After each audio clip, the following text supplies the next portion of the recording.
Love, life, and lessons from the past. Only at Dear Mags FM with DJ Chin. Ang bawat kwento ng pag-ibig ay may katapusan. Ngunit hindi maging madali ang lahat dahil may masasaktan at may maiiwan. Lalo na sa mga baliw sa pag-ibig.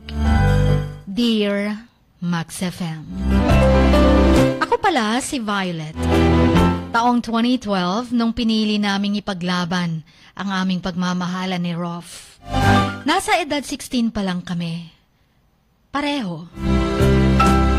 Nang nabuntis niya ako. Kaya pareho kaming hindi nakapagtapos ng high school. Ilang beses kaming pilit na pinaghihiwalay ng aming mga pamilya dahil napakabata pa namin. Pero ilang beses din naming pinaglaban ang aming relasyon. Umabot pa sa puntong binantaan ng parents ko si Rolf. Nakakasuhan siya dahil underage pa ako. Pero ilang beses ring pinatunayan ni Rolf sa akin at sa pamilya ko na kaya niyang panindigan ang pagiging batang ama at batang haligi ng tahanan. Ngunit taong 2020, nasubok ang aming katatagan na nauwi sa hiwalayan. Inabutan kasi si Rolf ng lockdown sa pinagtatrabahuan niya sa Manila. Hanggang sa nalaman ko na lamang, may iba na itong kinakasama. Hindi ko alam ng mapanahong yun kung paano ko bubuhayin ang anak namin na mag-isa.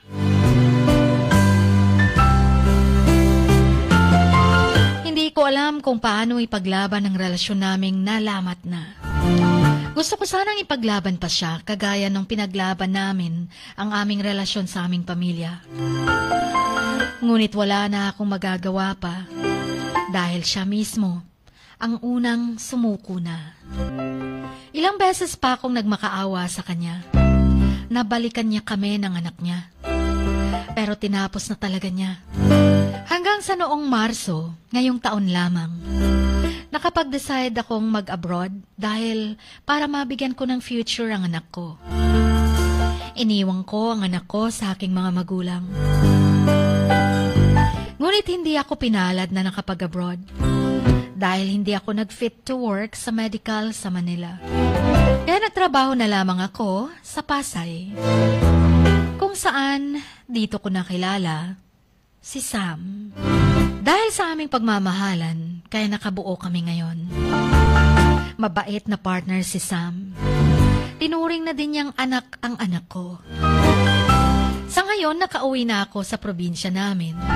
Dahil dito ko isisilang ang anak namin.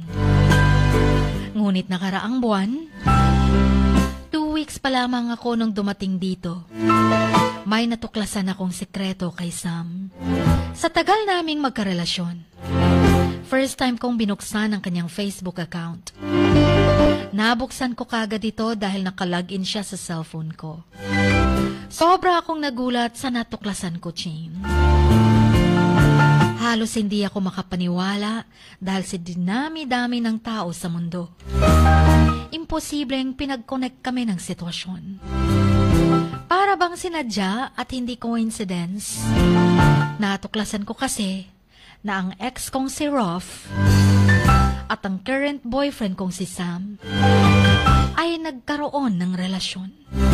Although ex na sila ng ex ko, pero yung sakit at galit na naramdaman ko, hindi ko may kukuble. Ang pinakamasakit si Sam pala ang pinalit sa akin ng ex ko. Siya pala ang naging kalaguyo ng ex ko during lockdown. Ilang taon akong nag-overthink kung sinong higad na babae ang pumatol sa asawa ko. Hindi ko alam na hindi pala babae, kundi isang lalaki. Binasa ko ang lahat ng convo nila, kahit masakit. Nalaman ko ding hiniwalayan ni Sam si Rolf nang dahil sa akin. Ngunit hindi alam ni Rolf na ako ang pinalit sa kanya. Nakakatawang isipin na iniwan ako ni Ruff dahil kay Sam at iniwan siya ni Sam dahil sa akin. Sobrang mapagmahal na partner si Sam. Kinukumusta niya ang anak ko na panganay, maging ang parents at mga kapatid ko. Kahit di kami humihingi, kapag nagpapadala siya ng pera, sinasali din niya ang pambili ng maintenance ng parents ko. Mas madalas pa nga niyang kausap ang parents ko sa cellphone kesa sa akin. Minahal ko po ng lubos si Sam. Pero nagkaroon ng hiwang pagmamahal ko sa kanya dahil sa natuklasan ko. Hanggang ngayon, walang inaamin o kinikwento sa akin si Sam. Base sa nakaraan niya, hindi ko rin pinaalam sa kanya na alam ko na ang mga sikreto niya. Naguguluhan po ako ngayon kung dapat ko pa bang ipagpatuloy ang aming relasyon. Kasi siya ang dahilan kaya ako nawasak at nadurog noon. Dahil pinili siya ng ex ko kesa sa akin. Ngunit siya rin ang dahilan kaya ako muling nabuo ngayon. Ano ba ang dapat kong gagawin?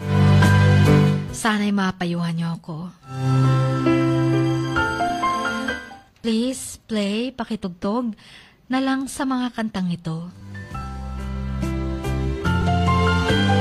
Kung ako'y iiwan mo, kung iniibig ka niya,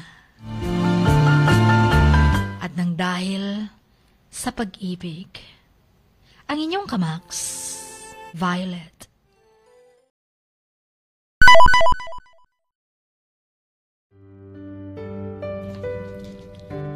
Sa bawat pagluha mo, may nakatagong kwento.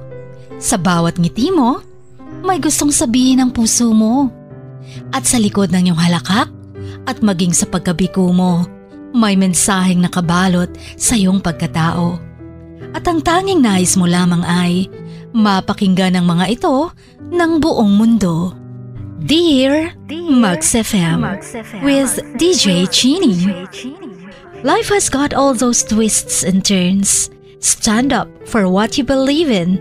What lies behind you and what lies in front of you pales in comparison to what lies inside of you. Dear Max FM with DJ Chini. Sabi nga nila, ang pagsusulat kapag masyado mong diniinan hanggang sa susunod na pahina ay nagmamarka.